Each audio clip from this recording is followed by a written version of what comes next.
1, 2, 3, 4, 5, Big John, keep my favorite. What's up, nerds and nerdettes and wee little nerdlings all? It's your buddy Big Johnny G, the Two Gun Fix-It presents Legendary Gaming.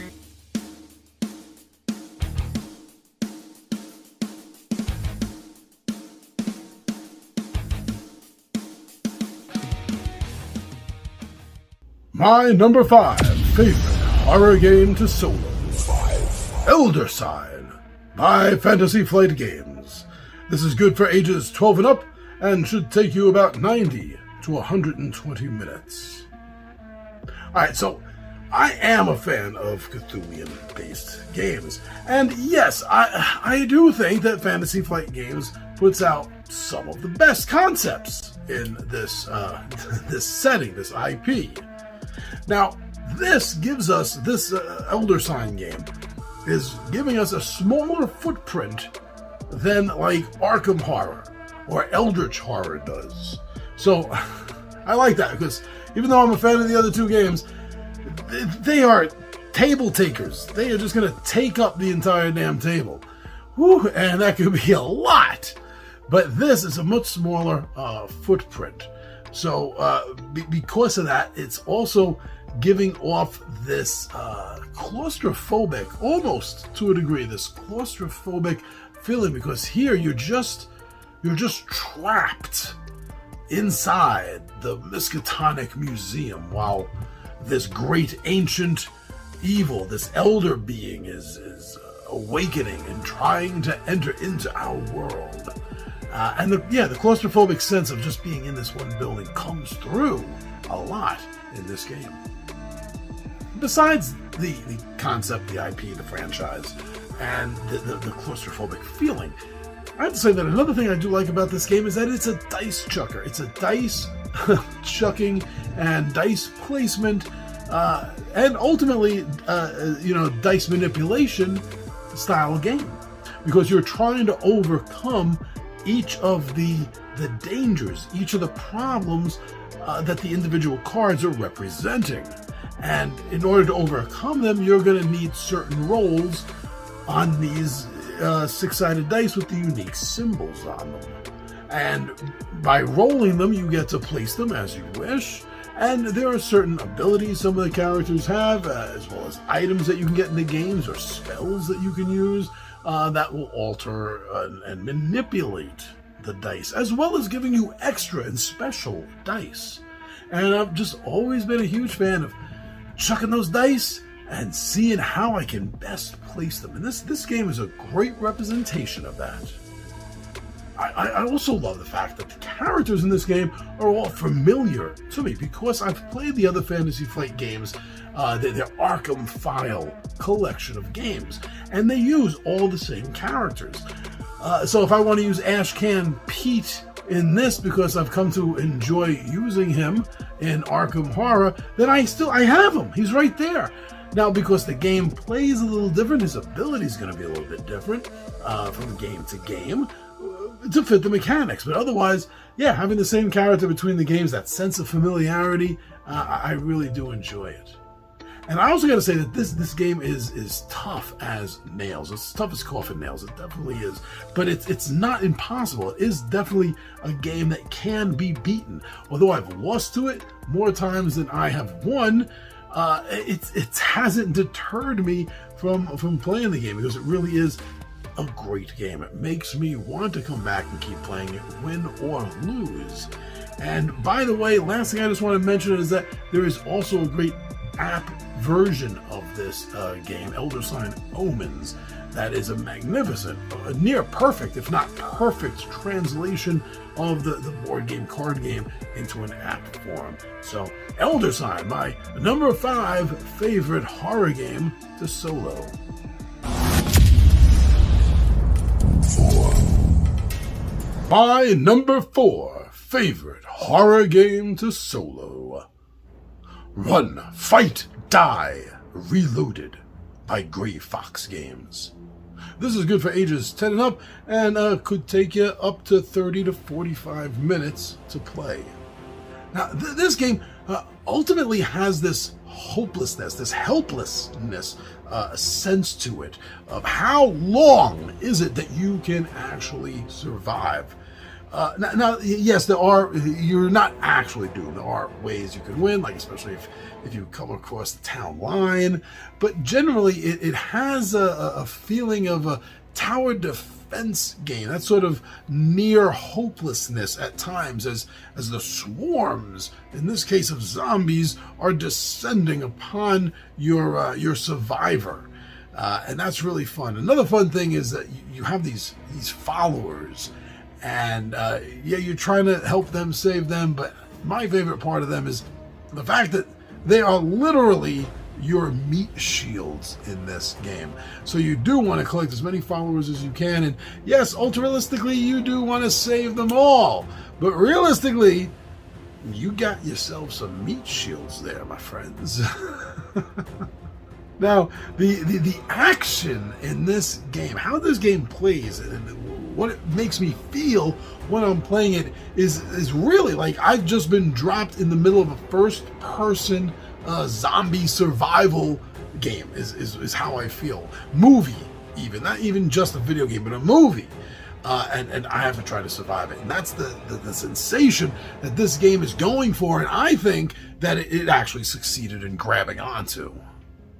The frantic tension in this game as everything is building up and more of these zombies, these hordes of them, are descending upon you and from all different distances, and it begins to really look hopeless. And that's this level of tension that's building in the game that you really do feel when you're identifying with a particular moment or scene in a zombie film or television show, and you're at that nail-biting moment, and it's all over there in this game. Actually, now that I think about it, I gotta say that although it's been years since I've played what I'm gonna say, it definitely feels, this game, Run, Fight, Die, Reloaded, had me feeling like this was a board game version of like Left 4 Dead, which is a video game that I just couldn't get enough of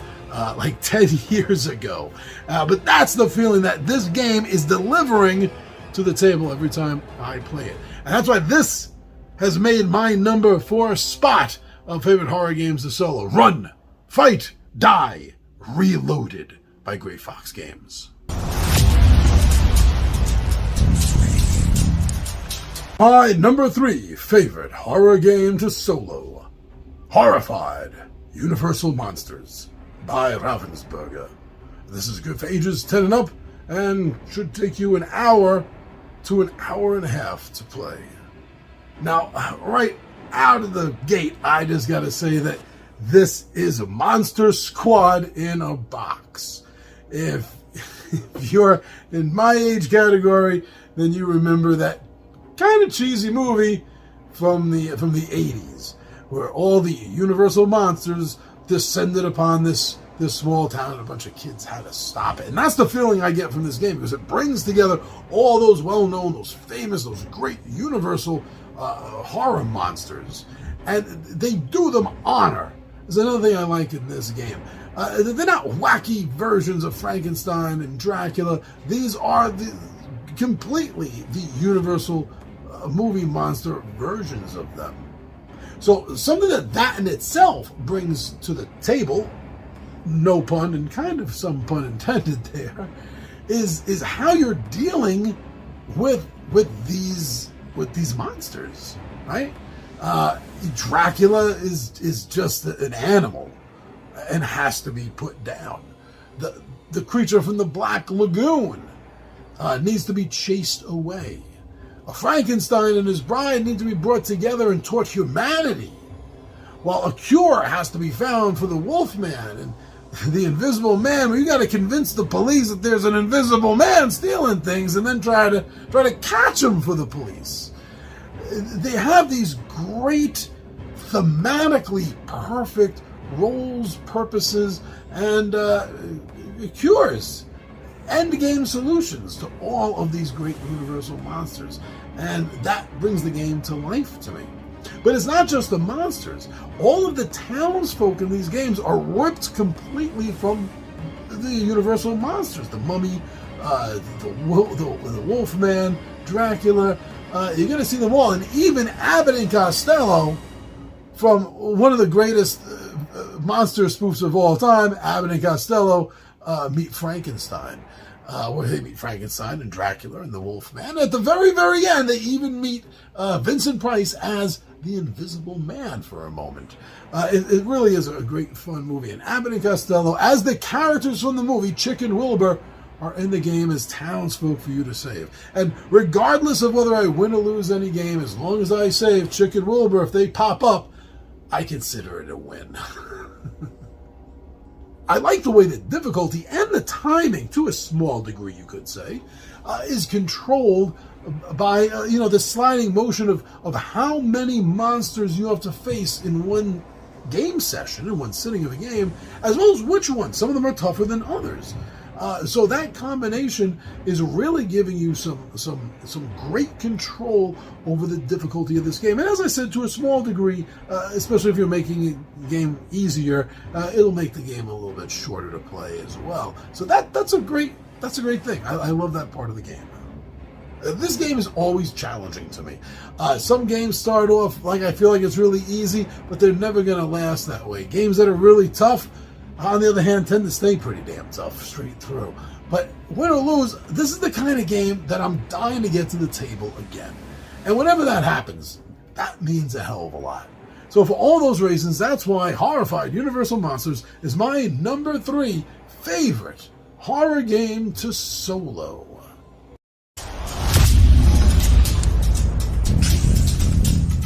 My number 2 favorite horror game to solo. The Bloody Inn by Pearl Games. This is good for ages 14 and up and can take you between a half hour and an hour to play. Now, this is consistently on all of any horror list that I do. This is game, ever since I've gotten it, this game has ended up on any damn horror list or Halloween list that I've put together. And honestly, it always does belong there. And that's why here, boom, in this list, number 2 spot. So to me, personally, that says a hell of a lot. But why? Why is it always in these top spots for lists of mine? Well, it is a fun tongue-in-cheek style game. Reminds me of Edward Gorey style of tongue-in-cheek, because it is dark. The game deals with, well, murdering people that come to your inn, burying the bodies in secret, bribing townsfolk, officials, and even police, and laundering money. So as you can see, the topics are a little sus, you could say. But it is done with that tongue-in-cheek almost, even though the art isn't Edward Gorey, the sense of it, the dark sense of it, the way it's handled very much does feel like an Edward Gorey-based game to me. And that is a huge appeal. Now, when I'm playing this game solo, an aspect to it is that I like is that although it isn't designed this way, it's advertised this way, and it shouldn't be, it reminds me of an 80s arcade. And the reason I say that it reminds me of an 80s arcade game is because when you're playing this game solo, the Bloody Inn is all about beating your own high score. That's what you're doing. Each and every game that I'm soloing in this, I'm accruing a number of points based on the kills, the bodies, the money I have on hand, the money I've laundered, all comes into place. And so each game in a solo version has that 80s arcade feel where you're just there to beat the high score. In this case, your own high score. And I like that. Now, I said the game is about murdering and burying bodies and all those things. And that's what makes the game really tough on the strategy level, is because you're balancing out what you can do, the amount of actions you have per turn. You're balancing out between murdering or potentially murdering. Maybe you don't want to. You have a plan for this turn. But generally speaking, you're going to be murdering people, you're going to be trying to hide the bodies. If there's police, they're going to be doing an investigation. You're going to need to bribe them. If you have any bodies on hand that you haven't buried already. So you have a lot of things to worry about with only a few actions. So the way you balance what you're doing is really where the core strategy in this game lies. And I really dig it. And I can just dance around that strategy, for better or for worse, all day. Ultimately, at the end of every game, this is another one that I'm just looking to put back on the table again. This is a game that, although it's a short game, for a game day, I could feasibly see myself playing this game again and again and again and again. And it's not about beating my high score, though, which is the ultimate goal of this game. In this case, it's just doing all the things you can do in this game. It is just so much fun to play out that I want to keep playing the game. But it is a lot of fun because of those reasons. As well as looking at the art. I like looking at the art. The art is, it's a love it or leave it art style, but I absolutely love it, and I think it is so thematically perfect. So, altogether, these are why The Bloody Inn is my number 2 favorite game, horror game, to solo.